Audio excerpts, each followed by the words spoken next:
Hello, Mami. Share ko lang, tanungin kita. May balak ka bang mag-abroad para bigyan ng magandang buhay ang iyong mga anak?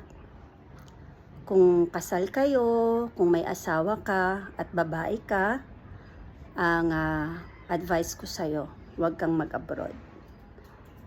Kung pwede, si Mr. huwag din pong mag-abroad.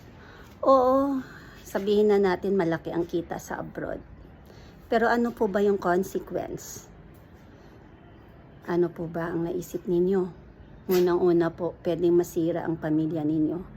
Pwedeng ang lalaki po ang mga liwa or ang babae naman ang mapapariwara.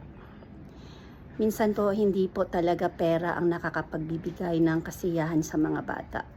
Yung presensya po natin bilang mga magulang ang kailangan nila.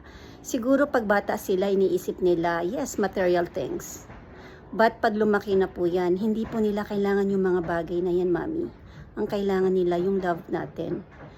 Promise, pag wala ka sa tabi ng anak mo, later, may maririnig ka sa kanila. Ang hirap po silang ayusin kapag hindi sila lumaki sa ina. Tandaan mo po yan, Mami. Totoo po yan. Yan po ay naging experience ko. So, yun lang. Bye.